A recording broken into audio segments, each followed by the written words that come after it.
Hello, hello, and welcome to Death Cafe with me, your Latinx bruja, Pastel Supernova. This is a space where I do my part to help normalize heart-led conversations about death, dying, and loss. I share personal journeys and will be speaking with insightful minds about everything to do with the inevitable. In this episode, you will meet Ash. Ash is a dental technologist by trade and philosopher by curiosity. Together, we take the time to wonder out loud about the possibilities of the time-space continuum, our choices and opportunities in this physical realm, and of course, about their views on what happens once we transition out of this world. We cover a lot of ground and really let our imaginations soar in this one. So have a listen and enjoy.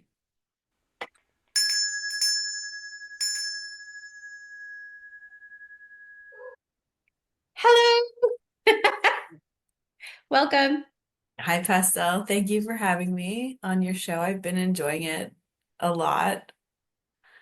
I'm glad. Excellent content and super interesting conversations. And now you're here. Now I'm here. Would you like to introduce yourself? Hi, I'm Ash. I'm your pal from times past.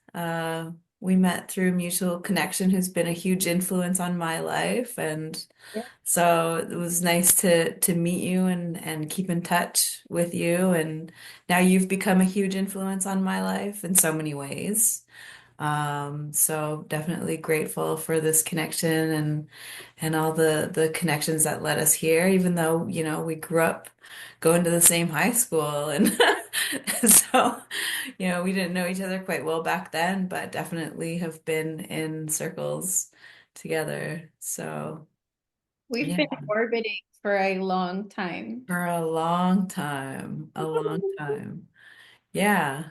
and I think you're a huge inspiration to my life. Oh, thank you.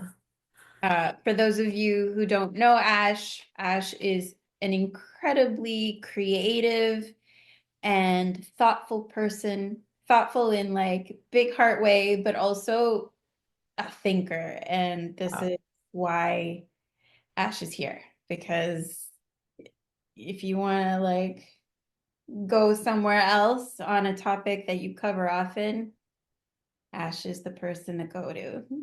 Love having those conversations and going in every direction.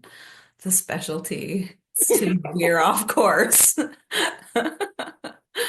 I heard this speaker talk. He is, oh, I should know his name. I will find out and put it in the show notes. He's an author, he's a writer, he's of an indigenous group in Australia. And where he's from, they call conversations or having a conversation yarning. And like a Yeah, ball of yarn, it can go in any which way. And that's exactly how it's supposed to go. absolutely. Mhm. Yeah. I mean, fate, I guess, is like yarn as well, right? Isn't there a relation between fate and yarn and all the strings and how everything is all interconnected? Yeah, weaving, which is connected to spiders. And I need to share this piece of information with you because I just heard about it. But a spider's web not only tells a spider through, motion and vibrations what's going on around them if they can't see it, but also if you tarnish a spider's web while they're on it, they react almost as though they've had a stroke. Oh, wow. So it's really connected to them in ways that we hadn't considered, which I thought was so powerful. Um, so there you have it. There's my piece of information. Yeah. They're also like, dinner, right? You've messed up my perfectly laid out web. maybe there's like a little OCD running in there and they're like, oh, I gotta fix this now. Yeah, it would make me mad too. Yeah, I hate it when people are in my house and fuck shit up. Yeah, definitely. So, um, let's get into this topic through your work, which I think is really interesting. Yeah, Uh, so we're here to talk about death and dying and all of what may surround that, huh? Anything to do with the inevitable. Yeah, so I work in healthcare, and it's a different sort of section of healthcare that you don't necessarily want to associate with death and dying, although a lot of people react that way when they have to go to the dentist. So, I work in dental technology. So I'm a dental technologist, which means I fabricate dental restorations. So anything from like veneers, crowns, bridges. I work with implants, dentures, partial dentures, ortho appliances. So anything in the realm of something you'd have to insert into your mouth that's not fabricated by the dentist. That's where I come in. So yeah, anatomy, biology, all of that. Bones. Bones. Jinx. Tell me about bones. There is so much that is so much imagery that I associate with bones, but Yeah. mainly skeletons and what they mean to me because Santa Muerte, as you know, is in the embodiment of death and comes as in form of a skeleton. So to me, it's also divine energy and holds us up. So tell me about your relationship with the bones. Relationship with bones. Well, I don't work with bones in your body, but I definitely work with the maxilla and the mandible, the temporal mandible joint, your TMJ. So then all of the muscles and everything that go with it, and then also what happens to your bone when you lose teeth. So your bone in your jaws are all spongy. And when you lose a tooth, that spongy bone tends to disappear, osteointegration. So that means like if you were to have like an implant placed to maintain your bone integrity, or so bones get resorbed into your body if there aren't natural roots and blood flow and everything to them. So people who tend to have dentures or have been like fully edentulous, like with no teeth for years, their mandible becomes like really, really thin because that bone integrity and density sort of disappears. So yeah, your bones can change in your jaw over time depending on how well you take care of your teeth, if you have them, if you lose them. So yeah, that's more where my expertise would be. I haven't, knock on wood, experienced like breaking huge bones in my body, if any. So that's good. I definitely was part of that generation, and it may even still be happening in ortho, but you don't really see it as much. Um, as teenagers, to get us all in braces, they would pull out your premolars.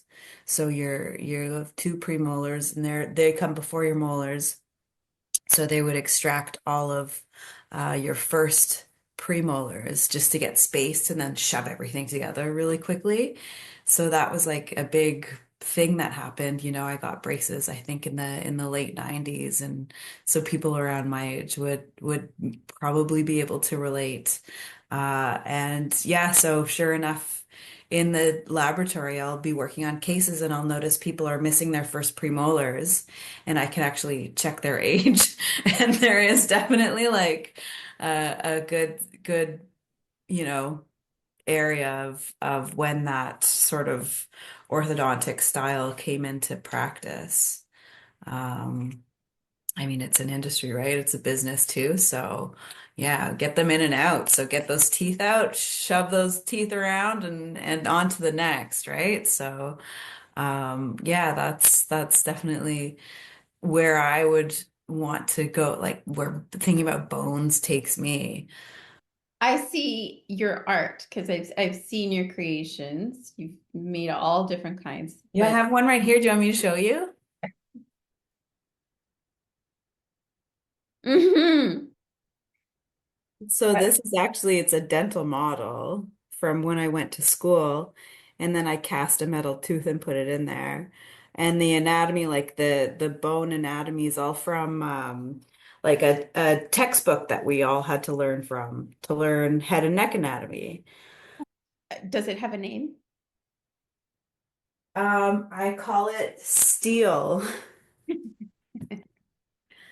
It's the name of it's the last name of a classmate of mine at the time, and those were actually his dental models. And it was an ortho class, and we were doing a project where you had to like cut everything perfectly and do it all a certain way, and I helped him on his, and then he gave me his models after. There's more to that story, but we don't have to go there. But yeah, so those were his models, and the tooth cracked out. So then I just carved it all out and then put in a fake tooth. And then the rest of those pieces of wood were actually from a futon that I had from, 20 to 25. So a little sentimental meaning in the wood there as well. There's a lot of spiritual infusion in that piece. Yeah, yeah, definitely.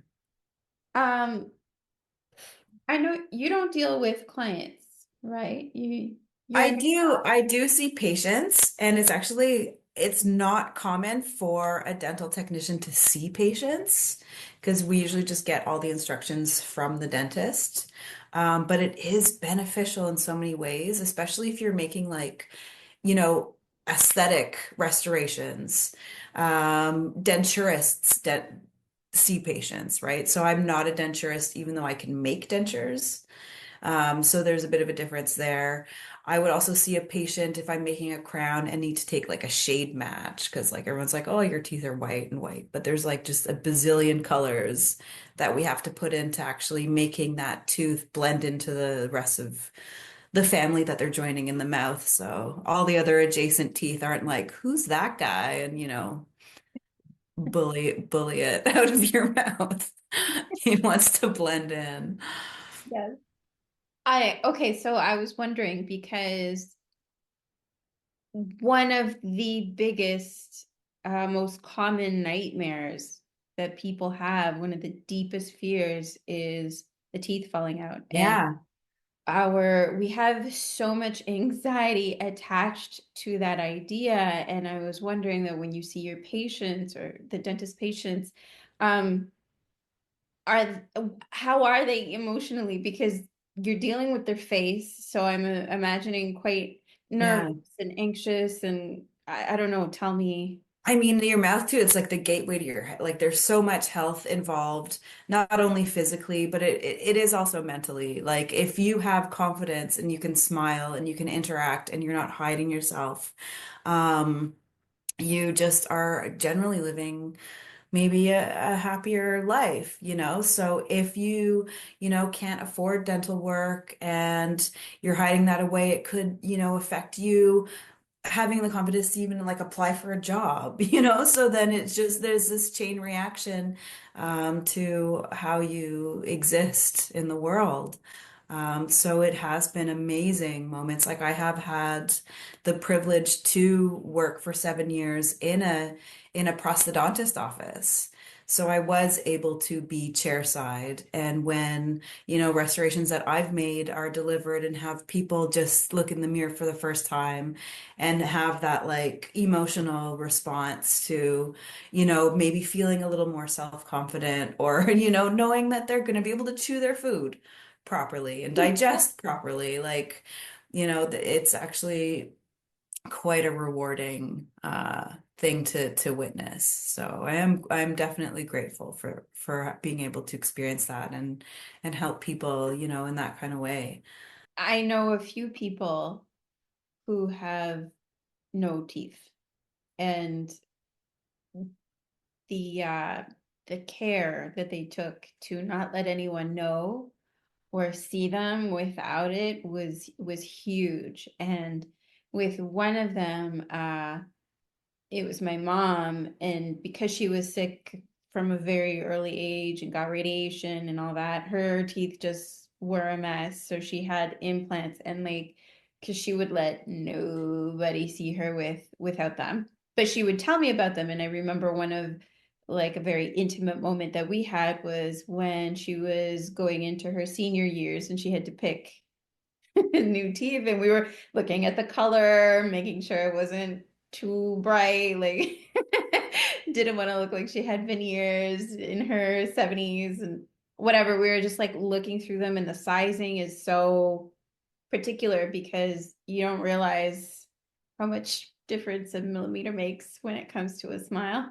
Yeah, there's like been studies and charts, and there's actually this theory that the shape of your head is the shape of your tooth. So you can have like a square head or like a triangle head or an oval head, and then that's how we would sort of choose, like if you were into dentures, the shape of your denture teeth. That's dope. Yeah.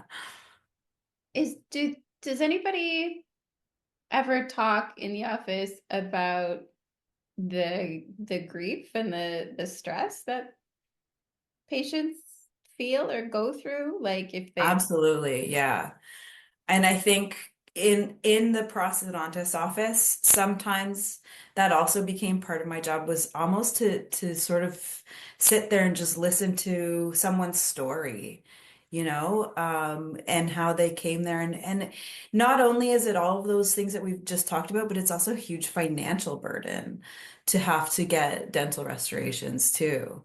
So I think that's like an unfortunate part of working in this industry is seeing like, a lot of people could use help and care. And then, a lot of the restorations that are doing are people who are incredibly affluent and are doing things just for aesthetics. So, I think that there's quite like an imbalance, like it's quite a broad range, and I think like having affordable dental care is super important. And it's nice to see that slowly trickling in to our healthcare here in Ontario right now.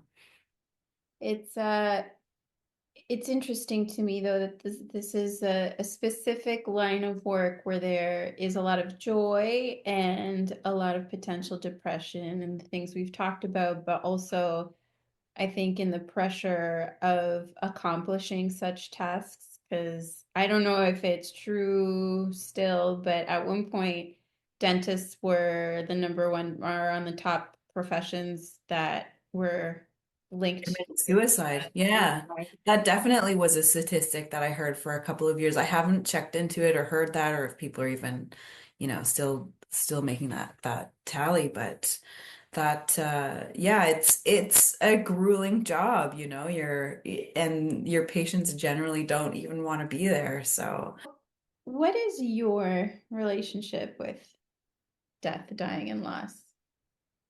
I still have both my parents, and I know a lot of like the biggest hits, I think people that I have had in my life, it's definitely parents that hit the hardest. I've had a partner and through COVID, they lost their father and I was there for it. And that was like pretty incredibly intense experience because, no one was allowed in hospitals and by the grace of God, we were allowed in, and I was allowed to be there, by their side while it all happened, and be there when they had to make the call, to pull the plug, and be there to see all the machines die out, and then I was also a pallbearer.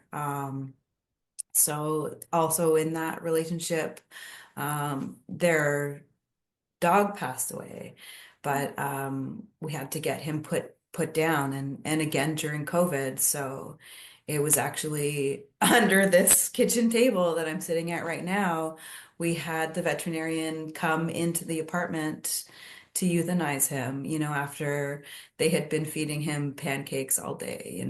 He went out, he was a happy guy and then helped the vet carry him, down the stairs. So I think that's my most recent experience seeing life in front of me actually escape the body. Like, so that was really a time to go through for sure, to see the life and with the vet, he had the stethoscope and was listening to the heartbeat, and the heart fades and you're like, there's still a twinkle in his eye. Um, for her dad, it was for their dad, it was like harder. It was like um a series of health events that just progressed, and we were there for a while, and he was such an awesome dude. Like I loved that man, and I honestly, after I moved into this apartment, I think he was hanging out here with me for a bit. Um, and I mean, maybe your mom was here too, but because like he's Brazilian and then your mom's Venezuelan. And I kind of, when I first moved in here, there was a lot of your energy in this apartment.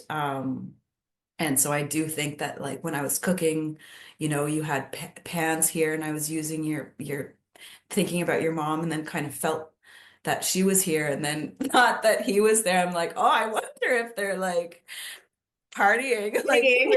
right now.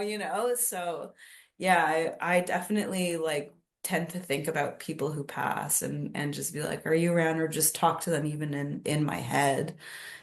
So yeah, I was definitely very connected um to their father that passed away. And yeah, so still think about him all the time, and don't feel as much here now though. So I don't think anyone's really around.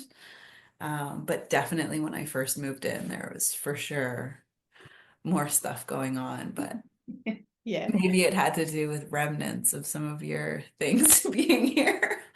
I did do a lot of spiritual work in that apartment. So, audience members, Ash now has my old apartment, which I lived in. That's your plant, one of your plant babies. Yeah, who was in my dream Oh, uh, really?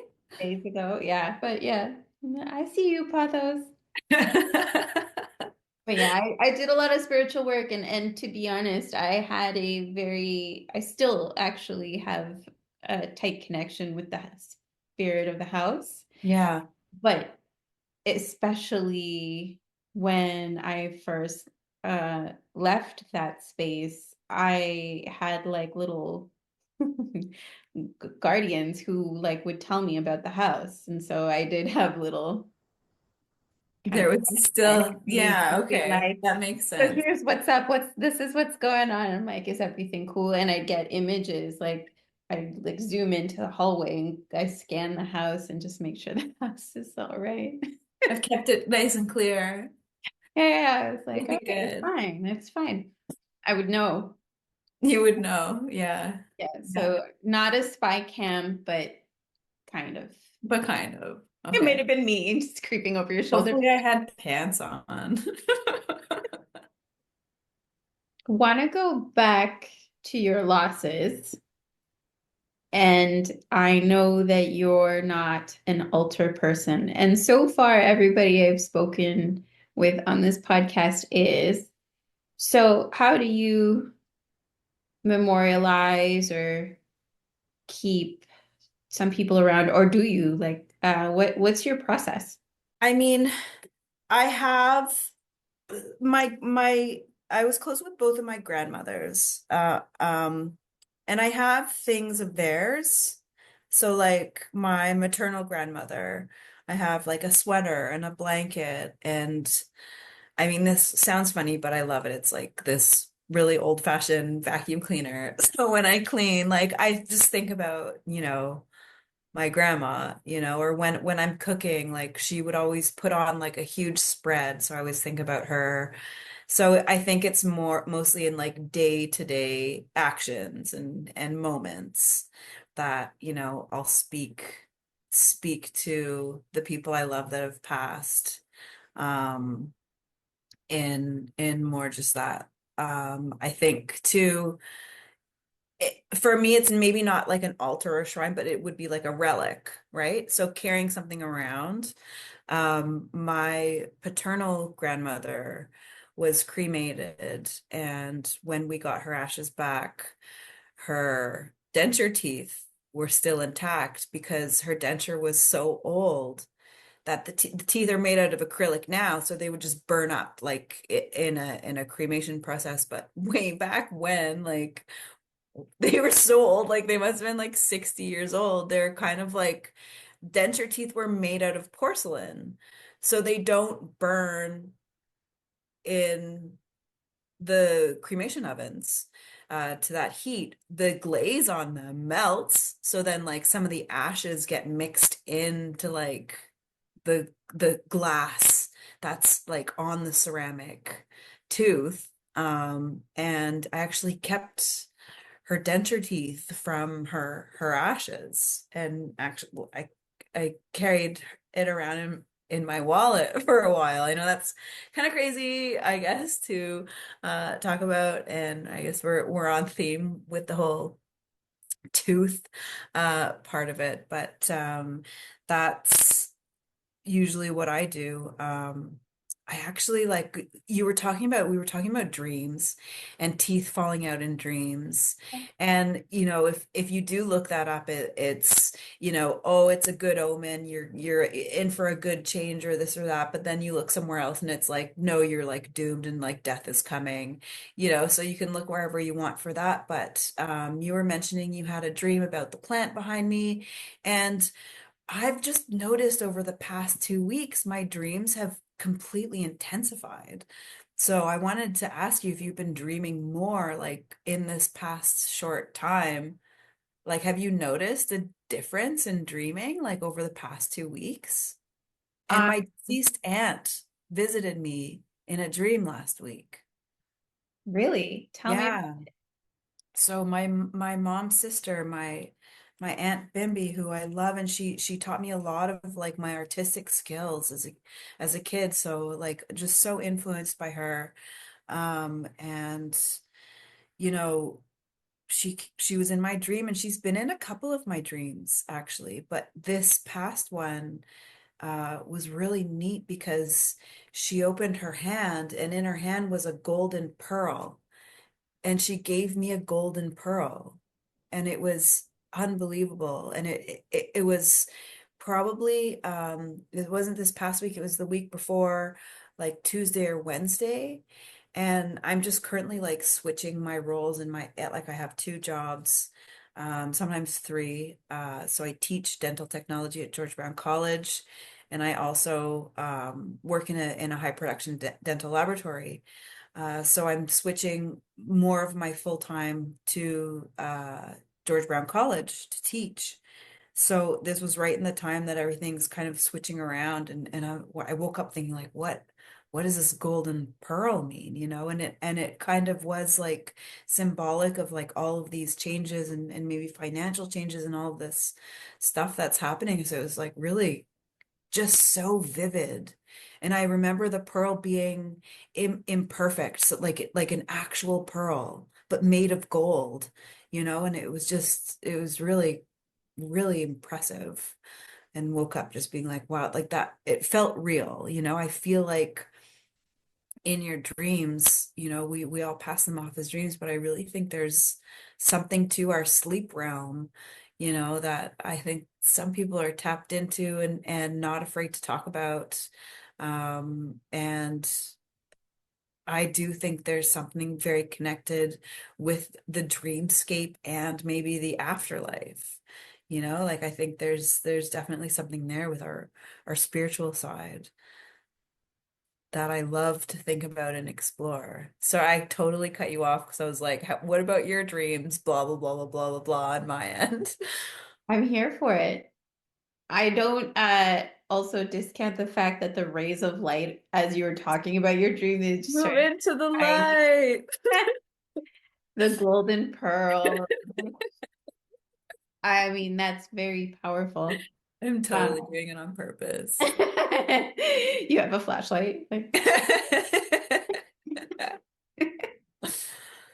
I love that for you. That's quite, It has felt very wow. special. Yeah. It reminds me of the Ace of Cups in the tarot deck that it's a hand that's just offering a Yes. bounty. Yes. Yeah. And That's also definitely it's so it. Venusian, like it's heart-based.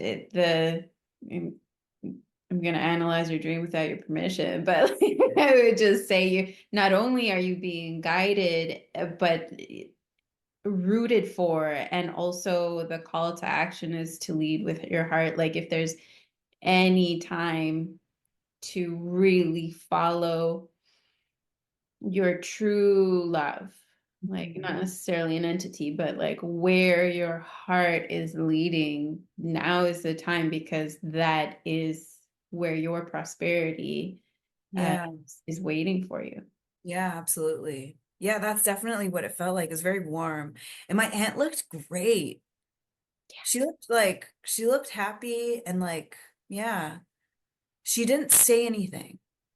I never heard her voice, but I know like it was her and it was there and it was kind of sunny like it is now, you know. It felt like this. Yeah. Beautiful. Yeah. Yeah, it was pretty cool. So So after you have that type of dream, do you just wake up and go cool and on with your day, or do you I talk definitely around sat it? with it all day and for the next couple of days, you know, and really just felt like, wow, like I feel very grateful. Like I feel like it did feel like a blessing, you know, like to have that.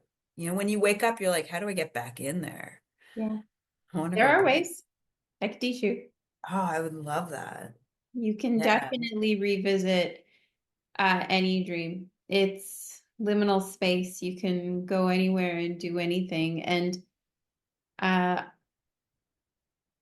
it's more along the lines of journeying. So, not so much like lucid dreaming, where you can really hold a narrative, but you can go in with a certain amount of lucidity into this dreamscape and observe with more lucid eyes, observe things around that you may not have because you were in the moment. Ask questions. Is it like on the border of like astral projection? I would call it something along those lines, yeah, Yeah. because you're more aware, And in but not control, dictating. but not dictating. Mhm. So you're not in control then? Well, you are in your own subconscious, so you can decide when to leave, when to cut it out. Uh, if you are able to stay relaxed enough to be in it and take in the information, because sometimes, I mean, I get excited the fact that, oh shit, this is happening, and then I whoop lose it all. It's gone.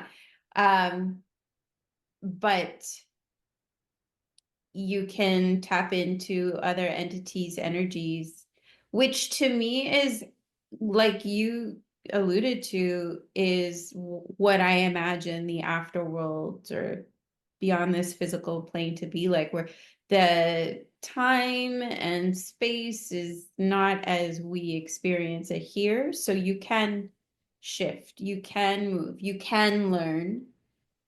Things can feel like a lifetime and then you still wake up and you've been asleep for a couple of hours, you can go through this whole uh, other experience. Or a blip can repeat over and over again. It's really up to you. So I think it's not so much about whether or not you're in control, but you're in full trust. I think you really have to lean into the fact that I feel you like that's probably the key, right? Is to just be in full trust. You have to be in full trust. Otherwise, like I said, the moment you think you're in control, you wake up. Like that's common Yeah. occurrence, especially when you're learning how to lucid dream, but then journeying, even more trust. Because I've heard of people who go into these spaces, and as soon as, they'll go in with an intention of, I want to meet a spirit guide.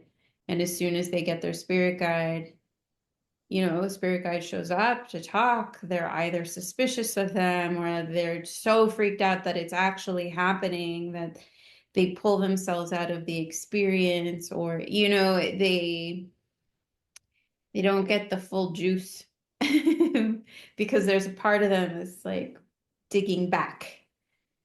But if you're in full trust, it's quite an experience, but it's like lucid dreaming, but more. Yeah, It's you have all, to teach me. I'm here yeah. for it. I Okay. remember as a kid, I used to be able to, like, I would have really vivid dreams and then be able to take control of the dreams. Mhm. And it happened as a kid. And I remember what I would do in the dream is just like try to do something, and then someone would protest, and then I would be like, but it's my dream, like real like kid diva. And then it would work. And then there was actually like a point where it didn't work anymore. And then it got kind of scary. And then it just never happened again. One of the biggest practices that is the most helpful and the most easy to do is to be as fully present in your waking state. The more you're present, the more you are in the now, the more you will be in the now in a state of calm rest within your dream. I think kids are so fully present that when they go into their dreamscape, it's old hat. That's what they do all day. They're observing, they, reflect, they're constantly investigating their own bodies. And another thing to do to keep you present in your waking state is to often look at your hands and to ask yourself if you're dreaming, and to look up and look around and just honestly just take in your surroundings. This habit will carry into your sleeping state. And so when you're sleeping, you will ask the same questions because you're still you. And then you will get different answers because you're in a different reality. And it's pretty incredible where you can go from there. I also remember as a kid and maybe thinking back now because they were dreams or whatever, but it almost felt like out of body experiences where I would be in bed, but then I would like it would be the dream, but wake up and be able to like float down the stairs and then go into the dining room where, my aunts and uncles and parents would be playing cards, and then go out into the street and like up the street and remember seeing like the street lamps and feeling the breeze. Like there's in dreamscapes, there's like this wind that like if I feel it out in reality or like in awake moments, now it kind of brings me back to that feeling of being a kid and just kind of like floating around my street at night.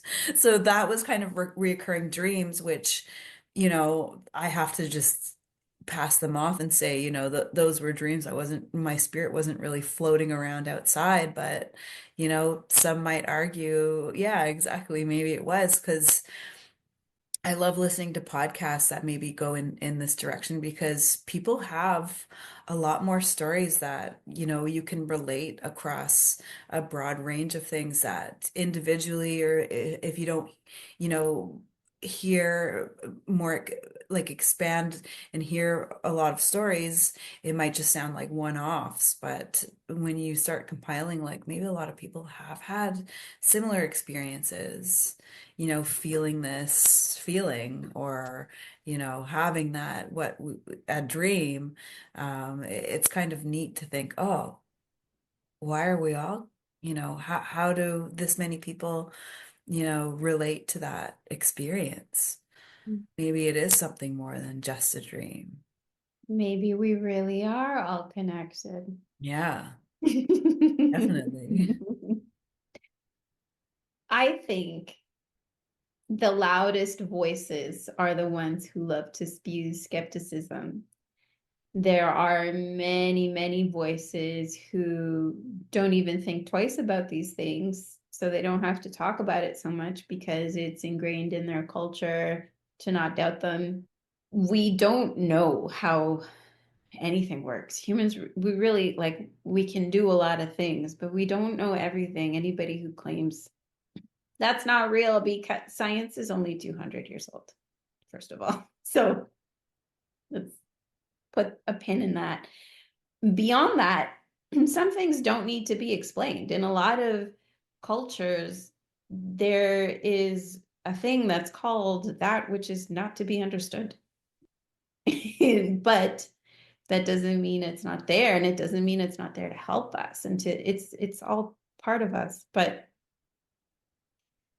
it is healing, I think, to hear other people's stories because there's so many poo-pooers and naysayers. Yeah, And absolutely. you Yeah. can start to doubt your own sanity or state of mind when uh, these things happen. And I think when people grieve, all these things happen quite a bit. Mhm. Mhm.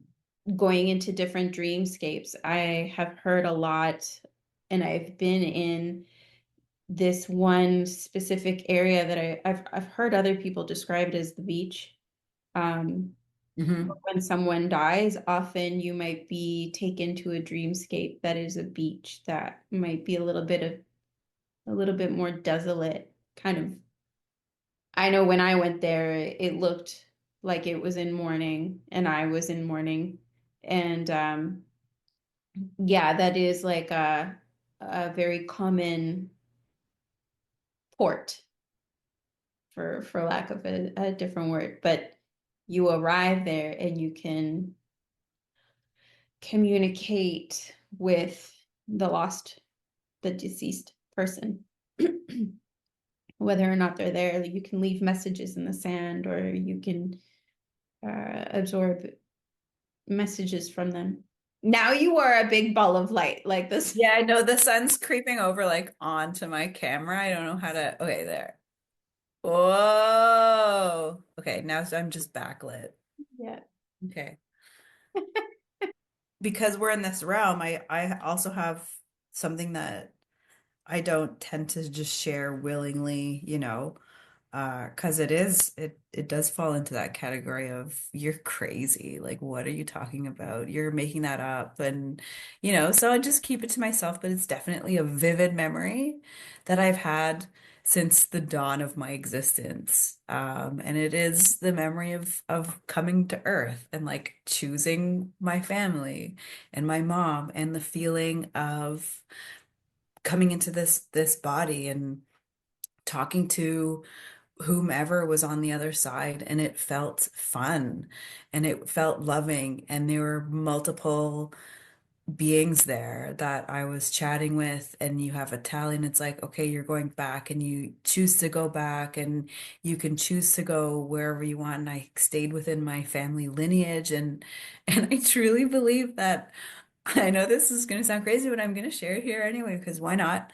I felt like in my past life, I was my grandmother's brother, who died early of appendicitis in, like the early, like, I guess it was like 1920s. I don't even know when he died. I know very little about him, but I kind of feel like that's where I was. And I think coming to Earth and like falling back, and then they're kind of like, and you're gonna be a different gender. And I was just like, no. And so I've sort of lived in this life as a non-binary entity, being born, female, but not feeling female and not feeling male. So I I feel like there's a lot that we don't know or talk about because, yeah, that sounds crazy, but it's a memory that I have and a feeling that I have that, and it just like predates like all of my memories. It's not something that like I've made up recently. It's something that before I could even think about or discuss, like it was just like a knowing that I had that this is how it goes. Like this actually is the normal procedure, and maybe not be as fearful of death. or dying that know that there is some kind of pattern or that this is all, a test and how we interact with each other and just to feel love and feel joy and be able to, is a gift, and granted, I was given a lot of opportunities and I have a lot of privileges to be where I am now. I'm very grateful for all of that, but I do really believe that it's not cut and dry, that we are interconnected and that it will go on and that there is more understanding and we don't even know the half of it. But I think sharing these stories and connecting with people who feel similar stories and the audience is out there, and the experiences are out there and real and valid and I think it's such a cool conversation and just to not be afraid of saying it or going there, is part of the test. So, how do you see your transition out of this world? Do you think you'll go back to that same place from which you lay back into or out of? Yeah, I feel like I'd go to the same place, but I probably would be still embodying this body. Okay. And that's the only logical way I can think about it because if I was my past life's body when I came to this body, then that would seem to be the pattern. Like, I don't think you go back to one kind of specific thing because I think I generally felt like I was a 20, 21-year-old man, like when I chose to redo it all. Like it kind of was like, oh fuck, I'm dead, like I was having a good time, like shit. And I think it also helps to talk about this just because of all the podcasts I'm listening to and hearing people talk about their stories and experiences and I think what's really cool too is it's like there's this institute. I think I'm gonna have to send you some links like for show notes too, because I'm probably gonna get this all wrong. I have a terrible memory, but it could be the University of Virginia, and they have this whole institute that looks into children who remember past lives, and it's so fascinating. But a lot of what they remember, they died like suddenly and tragically. So I wonder if there's something that has to do with that because, yeah, my grandma's brother died suddenly and tragically. So is that why? I have this memory. And I know, like, if you're listening to this, it's like, oh, well, you could fabricate that now that you know all this other information. But these are thoughts and feelings that I've had since, like, I can remember, and I just have never talked about it, but just experiencing and learning more and kind of diving into what is this about? People have stories, and there's a whole department in a university, you know studying it and some of the stories are actually cool. I think they have like maybe just under 600 kids with all these stories and they can go and fact check street names and even people names some of them that they can remember and it's just like phenomenal. So I don't have memories like that and I never did. My memory started like when and it was quick too and it just was like you're going back to Earth. Like you're having a life as a human. Like, do you want something completely different? Basically, like what language do you want to speak? All of these kind of things and stick with your same, like you can also stay with your same family lineage. So you can choose to go out of your family lineage. This is what I remember, like we're not spewing facts here. We're just talking about something that I've I'm always taking this believed, information to Wikipedia. Yeah, like I'm not religious. I am spiritual. I don't follow any organized religion. I think as a teenager, I developed my own. And I called it as a teenager because I was like a little punk. I called it Circle Fucked.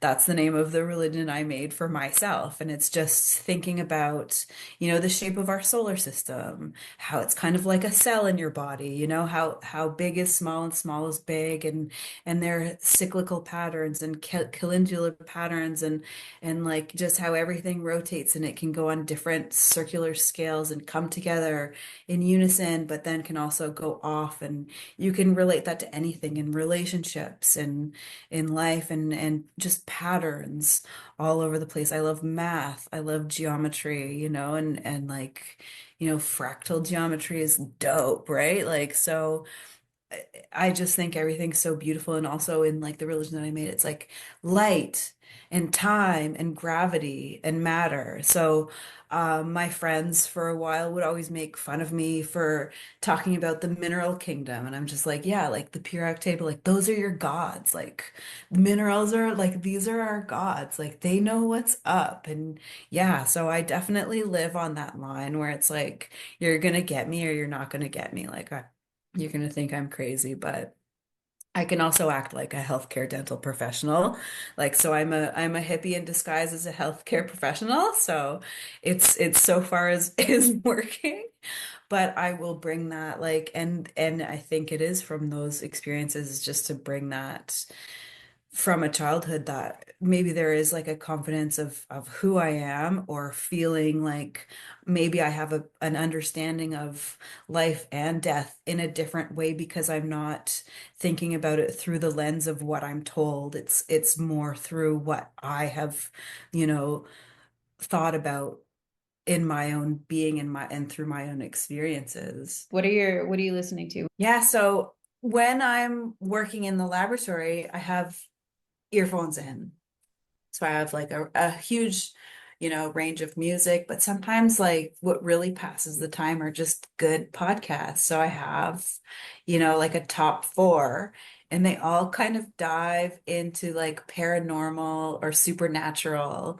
So I feel just, spending extensive time. It's like research listening to all of these podcasts, and it's usually like people calling in like their accounts and tales of, ghost stories, or, other weird things that have happened, or just stuff that's unexplainable, or, like cryptozoology, like all of that stuff. We'll talk about Bigfoot, like I'm here for it, like all of it, So I think one of my number one that I've gotten into over the past couple of months is called Otherworld, hosted by Jack Wagner, who's just the skeptic who finds these really interesting people to interview and talk about their stories, but he comes at it from like a very respectful, pragmatic point of view, and I think it's actually grown quite big over the time that he's been doing it. But he works really hard, and he's put out some amazing content, and just like you can just rock it through listening to it, because it is, I mean, at least I find it riveting, like some of these stories. And um I think another one too is Spooked.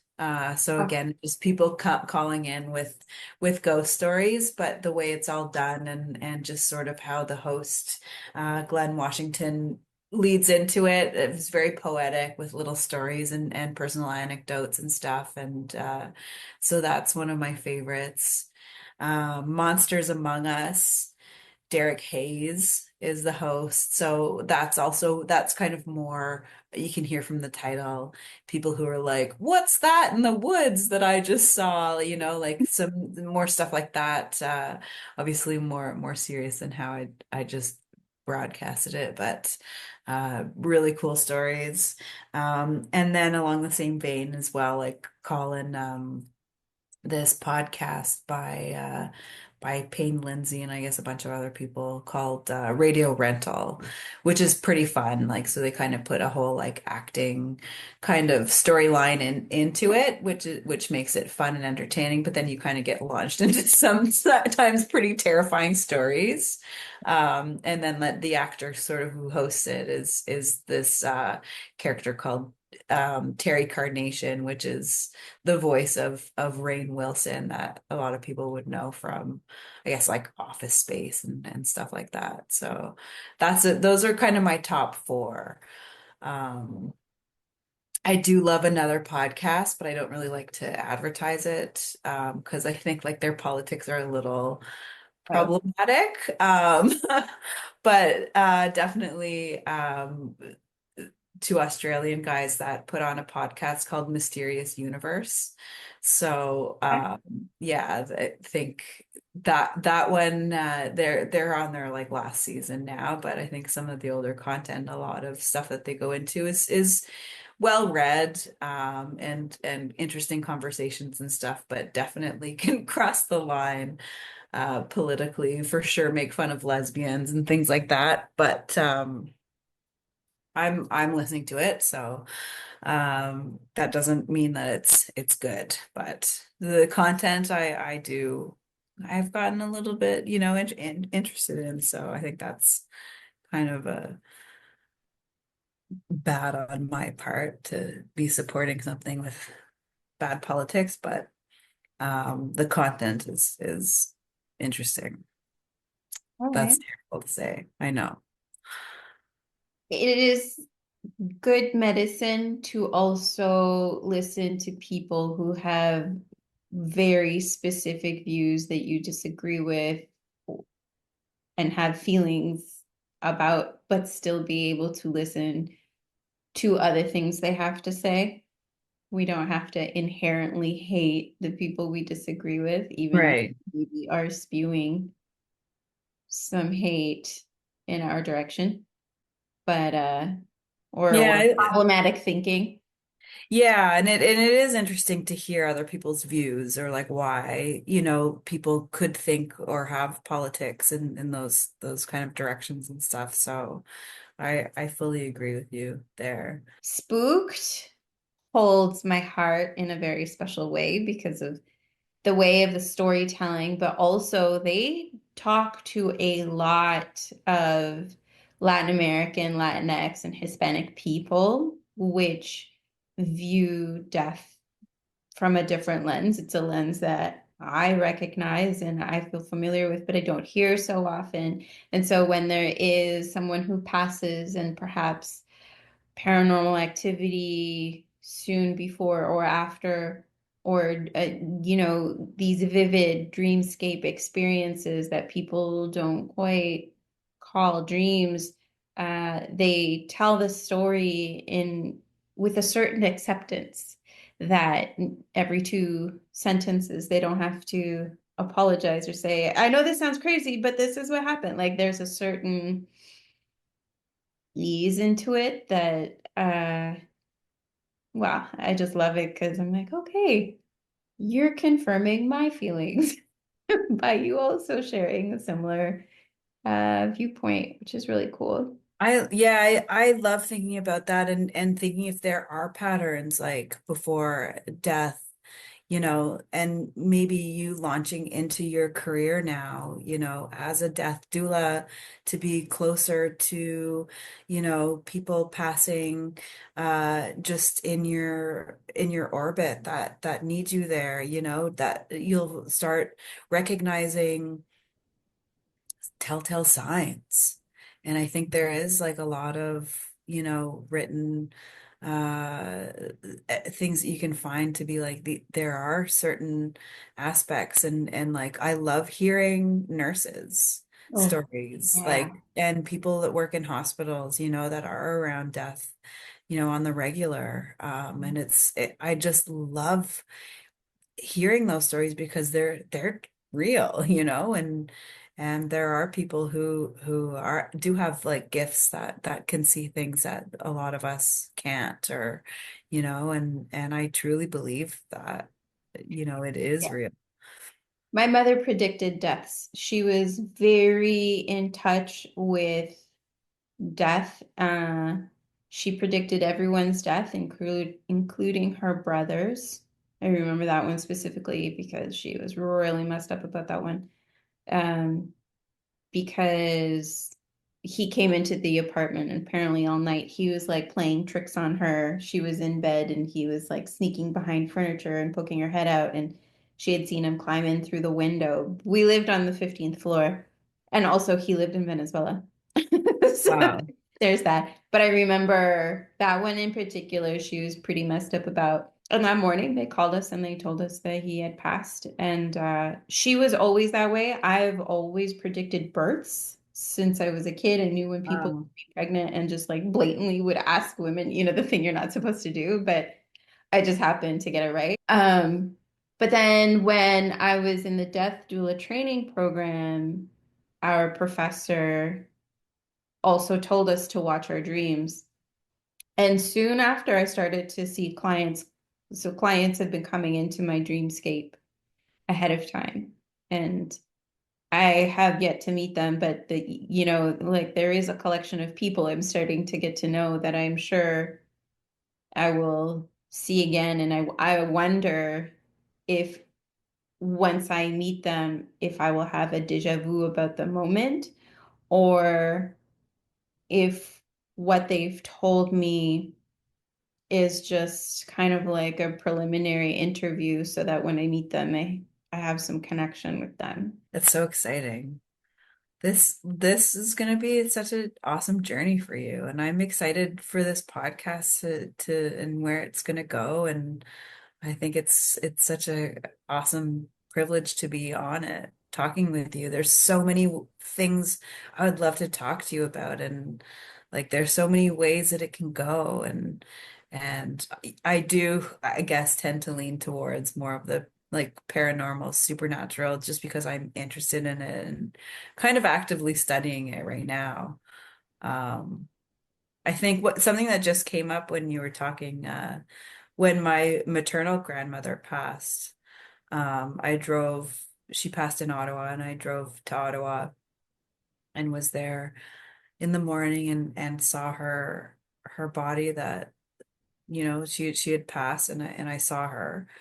And I saw her a couple times after she passed too. And, you know, at, and it was wild, but I went home out, like, so she passed in the morning around 7 a.m. and my aunt, not the aunt from my dreams, but my other aunt, and my mom and I went back to my mom's house, and we were in the backyard, and a hummingbird came over to us and kind of hovered in front of my mom.